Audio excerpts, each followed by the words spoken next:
Et comme promis, maintenant, nous partons donc très loin pour l'océan Pacifique à la découverte des îles Marquises. C'est un archipel de la Polynésie française qui compte 9000 habitants. C'est le plus éloigné de la métropole. Il se trouve à 20 000 km de Paris. Les Marquises ont été intégrées à notre Polynésie en 1958. Alors, pour visiter ces paysages paradisiaques, je vous propose d'embarquer sur le seul cargo qui effectue la liaison entre les îles et qui ravitaille ses habitants. Grâce à lui, nous allons entrer en contact avec une population attachée à sa culture ancestrale, mais aussi à son identité européenne, à son identité française. Première escale à Nuku'hiva avec Louis Olivier et Jean-Philippe Eckett.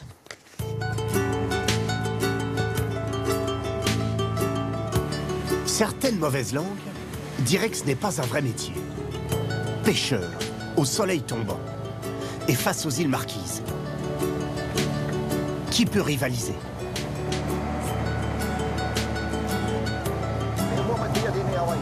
J'ai toujours pêché là.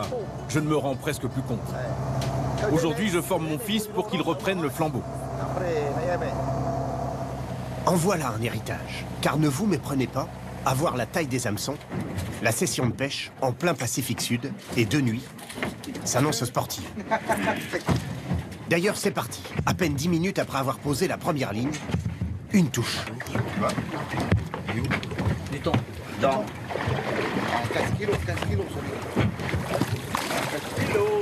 15 kilos. Un petit thon. Mais la nuit ne fait que commencer. Quelques minutes plus tard, deuxième touche. Du gros. Comment tu sais que c'est un requin, Laurent? Parce qu'il est lourd, il ne bouge pas sur la ligne, il ne donne pas de coup. Pour l'occasion, on nous propose de le remonter nous-mêmes. Là, il y a 300 mètres de fil, là. Ah oui. Oh la vache. C'est bon, bientôt arrivé. C'est un renard. Oh là là. Mais tout au bout, On va bloquer, lâche. le requin est emmêlé. Il faut le mettre dans le bateau. Allez, tiens. Délicate opération qui commence par l'immense fouet qui lui sert de queue. Il faut le démêler. Ouais. Vite, il va mourir, le requin. Ouais. Allez, vite.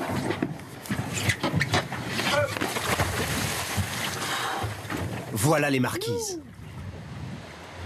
La terre et l'eau, indissociables. Où les premiers clients du marché de poissons de Nuku'hiva, la plus grande île des Marquises, sont des requins, à nouveau. Les vrais clients, eux, arrivent un peu plus tard. Les bras chargés de noix de coco, ils viennent choisir eux-mêmes leur morceau de thon. 5 kilos d'une chair rouge, parfaite.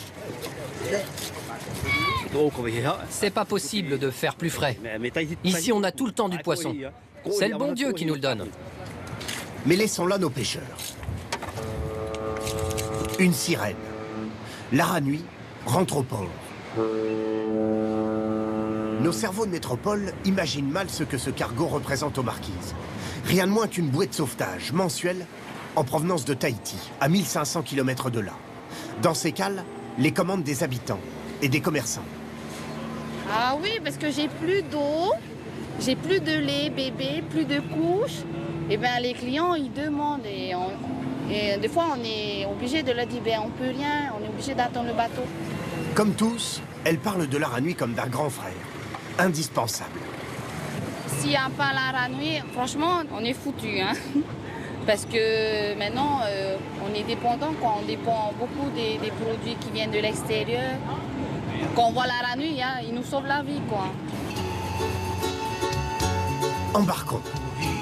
Grâce à l'Aranui, nous allons faire un tour des îles Marquises, une par une, vallée par vallée.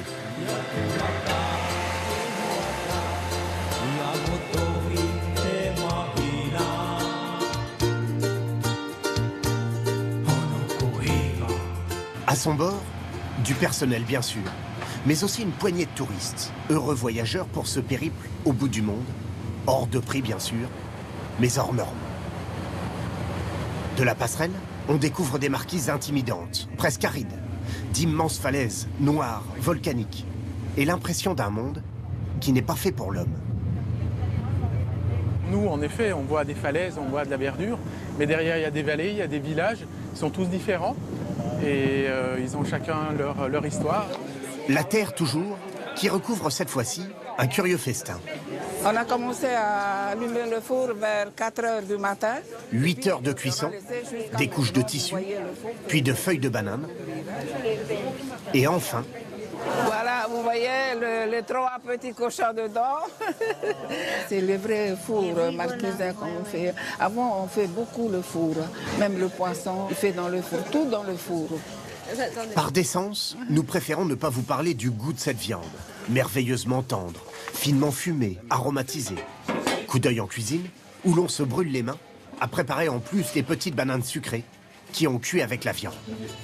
La digestion se fait devant la mer, à l'ombre des épines rocheuses de la baie d'Atillon.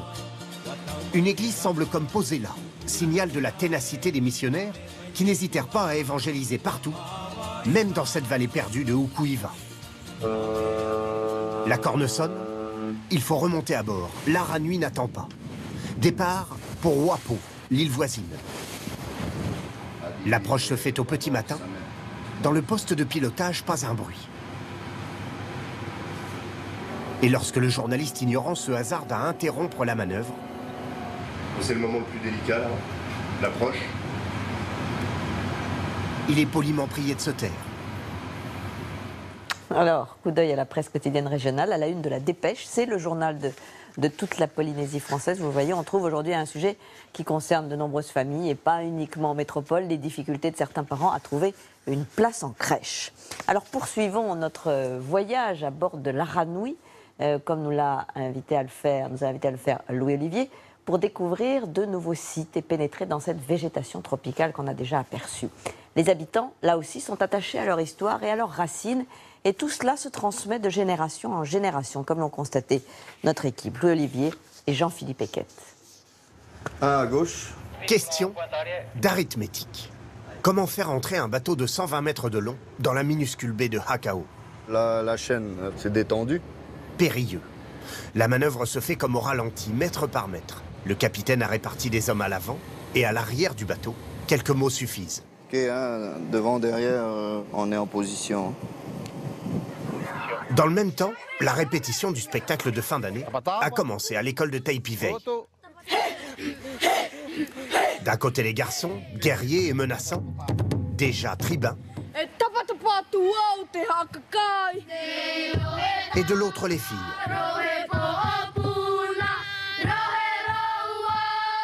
Les garçons, ils sautent. Par contre, les filles, ils ne sautent pas, ils balancent leur derrière. Montre-nous comment on balance son derrière. C'est comment la danse? Comme ça. L'histoire, la géographie, tout se raconte en danse et en musique. C'est une tradition. Avec cet art oratoire, ça permet aussi de développer la culture, en même temps la culture et la langue. La culture marquisienne, un grand écart permanent.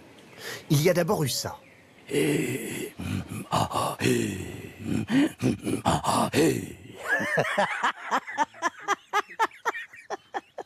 c'était censé symboliser quoi? Ouais, l'amour, le gémissement de la femme et de l'homme. Coquinerie païenne que les missionnaires venus d'Europe ont vite voulu contrôler. Les femmes presque nues ont dû se rhabiller. Et plus tard, les colons français sont arrivés. Il a alors fallu abandonner la langue. On m'a interdit de parler le marquisien. Ils ont voulu exterminer ma langue. On me tapait les mains, tu vois, avec des règles presque en fer, quoi. Hein. Si tu parles, on tape ta main. C'est atroce. Hein. La pudibonderie, venue d'Europe, qui s'attaqua également au tatouage, œuvre du diable réservée aux bagnards. Mais ils reviennent, aussi impressionnants qu'avant, et chargés d'histoire. La nouvelle génération actuelle essaie de se replonger, de rechercher sa culture. Donc, par le tatouage, par le langage, par la langue. Un peu à la recherche de notre identité. Voilà. Dernier interdit, la danse bien sûr. Celle-là d'abord, le langoureux jeu de hanches des Vaïnés. De naissance, je pense. On est né avec une manière de se déhancher que, par exemple, vous n'avez pas chez vous. Et puis, celle-là aussi. Très explicite danse de la séduction. Grand écart donc, que la société a absorbé. Aujourd'hui, 90% des habitants sont catholiques Et les pères blancs officient désormais en marquisien. Ça fait partie du marquisien.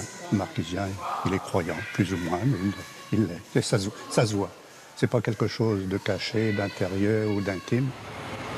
Retour au port, où les virtuoses du fret de la Ranuy ont envahi le quai. On joue aux équilibristes. 6000 tonnes de produits divers qui sortent des cales, des bateaux, des voitures, des animaux parfois que l'on vient chercher directement dans les containers. Il y a tout le village. Les gens sont excités parce qu'ils reçoivent enfin leurs produits. Et aussi parce que leur carton est parfois perdu dans le mauvais container. C'est quelque chose qui est chaud, quoi. Ils attendent le fret depuis un mois, depuis 2 mois. Donc peut-être une bagnole qu'ils attendent depuis 3 mois. Donc ça fait... Ils sont contents et toi t'es content.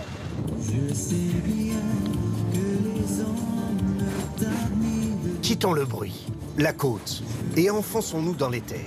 Axel nous sert de guide. Il connaît parfaitement les îles Marquises. Il y est né.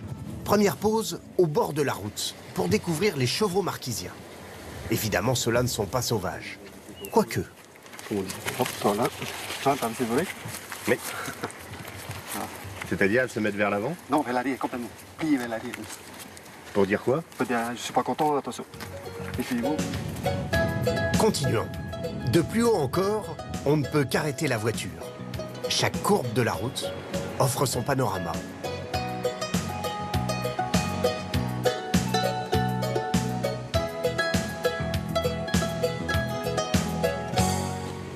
Bernadette, elle, est assise comme ça depuis ce matin. Son métier, ouvrir les noix de coco, en retirer la chair avec son couteau très artisanal et la faire sécher. C'est le copra. Si tu le sens bien, ils sont très bons. Qu'est-ce que je dois sentir? Ben, la noix de coco, mais tu peux même le croquer. Ça doit être plus sec? Oui, et c'est plus appétissant que par rapport à celui-là. La noix séchée servira ensuite à la fabrication d'huile de coco, utilisée pour confectionner des savons par exemple. C'est notre sueur que vous avez dans les mains à chaque fois. Il faudra aussi vous parler de Louis, qui cueille ses châtaignes au bord de la route et les fait ensuite tremper pendant 3 jours dans l'eau avant de les manger. Mais le temps presse, et la Ranuy a toujours aussi peu de patience. Veux-tu que je te dise? D'autant qu'à sa prochaine escale, un poète nous attend. Aux marquises. Voilà, et c'est donc la 3e et dernière étape de notre voyage dans le Pacifique. Nous allons cette fois mettre en lumière, justement, on entendait Jacques Brel, l'attachement des artistes aux îles Marquises. La nature sauvage a inspiré plus d'un peintre et nombreux sont ceux, comme ce chanteur, qui ont trouvé refuge à l'autre bout du monde. Louis-Olivier et Jean-Philippe Eckett ont marché sur leurs traces. Que se disent-ils l'un et l'autre face au Pacifique? Gauguin, et 10 mètres plus loin, Brel. Ils rigolent sans doute un peu en écoutant cette reprise tropicale des Marquises du Grand Jacques. Veux-tu que je te dise, je n'y ai pas de nuit aux Marquises. Ils commandent sans doute les copies des toiles de Gauguin, exposées au musée d'Ivaoa. Et puis, il y a les femmes. Elles sont partout dans leur vie, y compris là où on ne s'y attend pas. Dans la toute petite ville de Puomao, nous rencontrons par hasard dans son jardin l'arrière-petite-fille de Paul Gauguin. De son aïeul, elle ne sait rien. Le peintre a laissé cette famille polynésienne en dehors de tout héritage. Comme ma grand-mère n'a pas été reconnue par mon arrière-grand-père, on ne peut évidemment prétendre à rien. En réalité, on ne mérite même pas d'être filmé. Brel, lui, était venu chercher autre chose. Je veux le calme, loin, loin, loin, loin, loin de tout le monde. Le calme, la vie. Le calme, oui, mais sans paresse. Même malade, même fatigué, il a acheté un avion et a rendu des services à tout le monde. À Augustine, par exemple, qu'il transporta avec son bébé jusqu'à l'île voisine. Et à d'autres, beaucoup d'autres, jusqu'à devenir une petite partie de l'histoire de Ivaoa.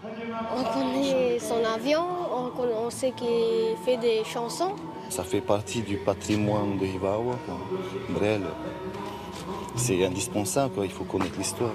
Tout le monde connaît Brel. Quoi. Le voyage n'est pas fini. Un ordre en haut. Dès que ça déborde, appelez la machine. Un bouton en bas. Et l'énorme moteur de 6000 chevaux propulse l'Aranui. Pour contrôler le niveau d'huile, il faut une canne à pêche. Question d'échelle. Le cargo fonce, jusqu'à sa prochaine destination, Fatou Iva, le bout du monde.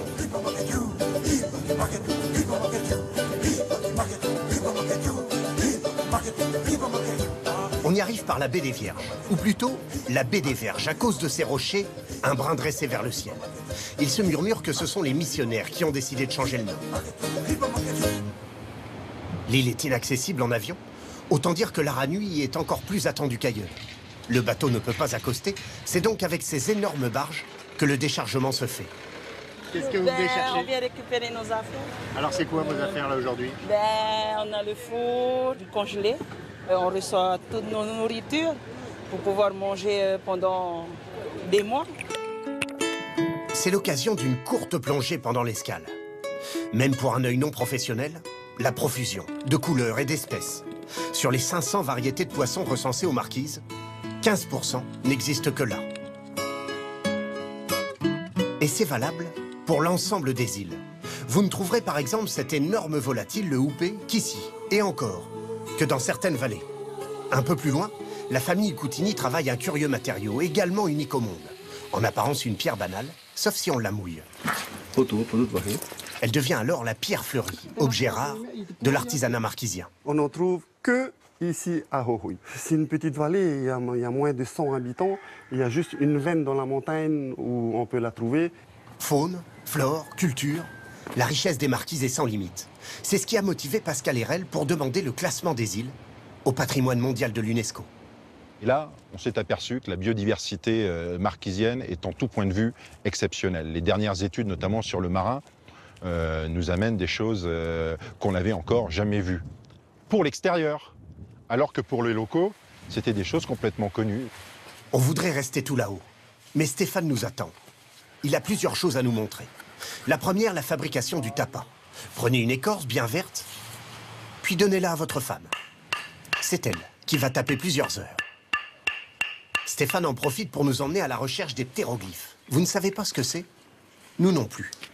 Au bout du chemin, il y a ça. Le dessin, plusieurs fois centenaire, d'une femme dauphin qui accouche. Histoire de légende, de fantômes et de demi-dieux que l'on compte au milieu des ruines d'Amarae. Le lieu de prière polynésien. Et aussi devant les fameux tikis, ces statues de pierre érigées en l'honneur des grands hommes des Marquises.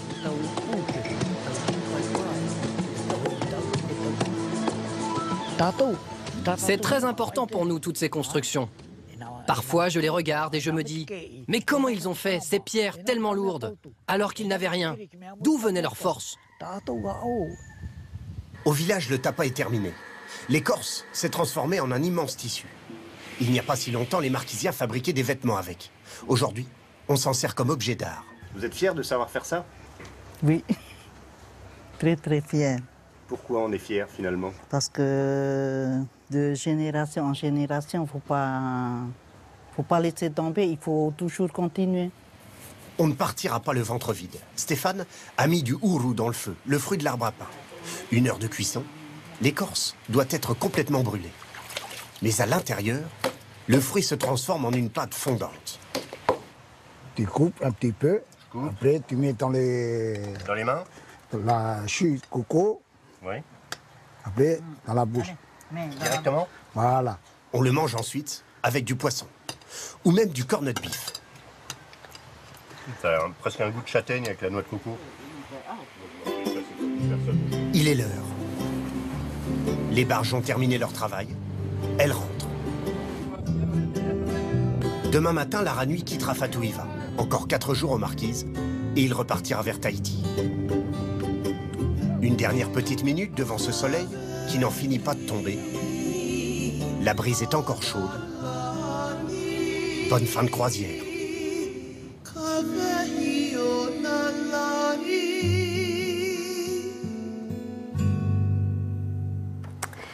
voilà, c'est la fin de ce zoom sur les îles Marquises. La semaine